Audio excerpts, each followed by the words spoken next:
నమస్కారం.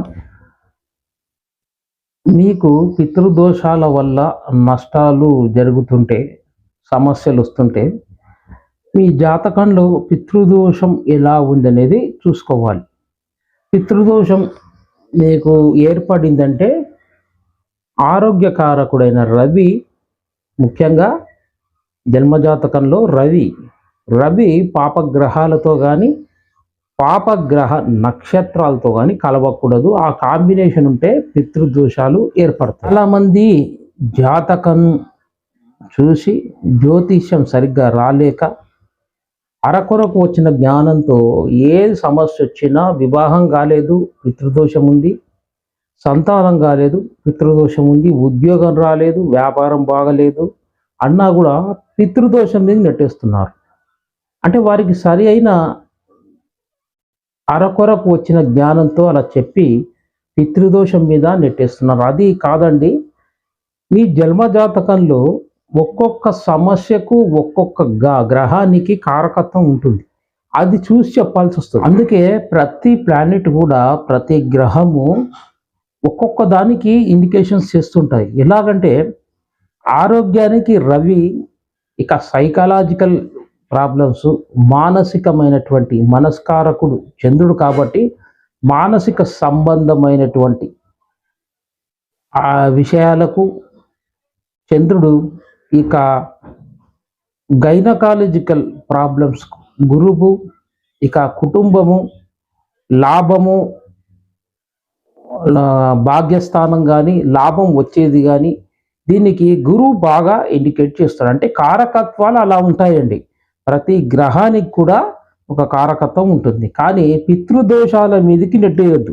గురువు కారకత్వాలు చాలా ఉంటాయండి. ఎలాగంటే సంతానం లేకపోవడం, సంతానం కావడం. మీ జన్మజాతకంలో 2 భాగ్యస్థానం 9వ స్థానానికి గురువు ఎక్కువ కారకత్వం వహిస్తాడు. లాభస్థానం కూడా గురువు కారకత్వం వస్తుంది. అంటే మీకు ఎకనామిక్ క్రైసిస్ లేకుండా గురువు ఎక్కువగా చూస్తాడు. అందుకే ఈ సమస్యలకు, ఈ గ్రహాలకు కారకత్వాలు ఆ పోర్ట్ఫోలియోలు ఆ గ్రహాలకు ఉంటాయి. ఒక అమ్మాయికి ఎంత ప్రయత్నం చేసినా సంతానం కలగట్లేదు. దానికి కారణం గురువు బాగలేదన్నట్టు. అంటే గురువు బలం లేదు, గురువు మంచి స్థానంలో లేదన్నట్టు. అలా చూడాలి ఎప్పుడైనా. కానీ దాన్ని పితృదోషాల మీద నెట్టేయొద్దు. అర్థమైంది కదా? అందుకే మీ జన్మజాతకం పరిశీలించినప్పుడు సమస్య ఏంది, దానికి కారకత్వం వహించే గ్రహము అది ఎక్కడుంది, ఆ నక్షత్రము ఇలా చూడాలి. ఇక పితృదోషాలు వస్తున్నాయి, నిజంగా పితృదోషాలే మీ జాతకంలో ఉంటే రవి సన్ ప్లానెట్ బాగాలేదన్నట్టు లెక్క. సన్ ప్లానెట్ బాగా చెడిపోయినట్లయితే, బాగా ఆ పాపగ్రహాల కలయికతో కానీ ఆ నక్షత్రాల్లో కానీ రవి ప్లానెట్ ఉన్నట్లయితే పితృదోషం అని చెప్పొచ్చు. మనం లేనప్పుడు మీ గురువు పాపగ్రహాలతో కలిసినట్టు. అందుకే గురు బలము కానీ గురువు ఉన్న స్థానాన్ని బట్టి సంతానం కలుగుతుంది. కానీ పితృదోషంకు దీనికి సంబంధం లేదు. అందుకే పితృదోషాలు అనేవి ఎలా ఉంటాయంటే, కొంతమంది పిల్లలు 4-5 సంవత్సరాలు ఉన్నప్పుడే తండ్రి చనిపోవడం జరుగుతుంది. లేదా పిల్లలు కలిగినా కూడా తండ్రితో దూరంగా ఉండడం, వీరు ఒక స్థానంలో వారు వేరే విదేశాల్లో ఉండడం. అంటే తండ్రితో సంబంధాలు, ప్రేమ అనేది ఉండడం జరగదు పితృదోషాలు ఉన్నట్లయితే. అందుకే పితృకర్మలు తండ్రి చనిపోయినా కూడా తప్పకుండా పితృకర్మలు చేయాలి. తండ్రి చనిపోయినప్పుడు తిలోదకాలు, ధర్మోదకాలు ఇవన్నీ కొందరు కుల ఆచారాలను బట్టి 10 రోజులు, 12 రోజులు, 13 రోజులు ఇలా చేస్తుంటారు. అందుకే మొత్తం సంపూర్ణంగా చేస్తేనే పూర్తి పితృకర్మలు పూర్తయినట్లు లెక్క. లేనుకుంటే అవి మీ రాబో తరంలో పితృదోషాలు ఏర్పడి ఇబ్బందులు ఏర్పడుతుంది. అందుకే 12 రోజులు పితృకర్మాలు చేయాలి. ఆ ప్రేతానికి తృప్తి కలగాలంటే ఈ కార్యక్రమాలన్నీ చేస్తేనే మీకు పితృదోషం అనేది పూర్తిగా నిర్మూలింపబడుతుంది. కర్మకాండ చాలా ముఖ్యమండి ఇక్కడ. ఎందుకంటే ప్రేతానికి తృప్తి కలగాలి, ఆత్మశాంతి జరగాలంటే పితృకర్మలు పూర్తిగా మీరు చేసినట్లయితే అప్పుడు మీకు పితృదోషాలు అనేవి మీ రాబో తరం వారికి ఏర్పడవు. పితృకర్మలు మీరు శాస్త్రీయంగా చేయాలండి.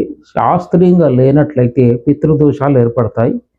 కనుక గురువు కానీ రవి కానీ వాటికి ఉన్న పోర్ట్ఫోలియోస్ ద్వారానే సమస్యలు అనేవి మీకు ఉంటాయి. కనుక రవి బాగా చెడిపోయినప్పుడు కానీ పాపగ్రహాల కలయిక ఉన్నప్పుడు పితృదోషాలు ఏర్పడడం జరుగుతుంది.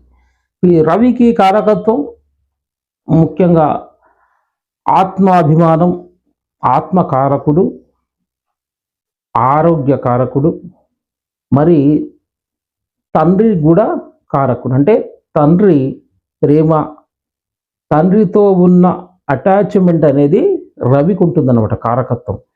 పితృకర్మలు కూడా రవికే ఉంటాయి. అందుకే పితృకర్మలు మీరు శాస్త్రీయంగా చేసుకొని మీరు ఇతర కార్యక్రమాలు చేసుకోవచ్చు. కానీ పితృకర్మలు శాస్త్రీయంగా చేయకుండా ఉన్నట్లయితే పితృదోషాలు మీకు వెంటాడడం జరుగుతుంది. ఇక వివాహము కానీ, ఉద్యోగము, వ్యాపారము, సంతానం కలగకపోవడము, ఇవన్నీ కూడా ఇతర గ్రహాలతో, ప్లానెట్స్తో కారకత్వంతో జరుగుతాయి. ఒక పితృకర్మను మాత్రమే మీరు పితృదోషాన్ని దాటికి ఆపాదించకూడదు. సర్వే జన సుఖినో భవంతు.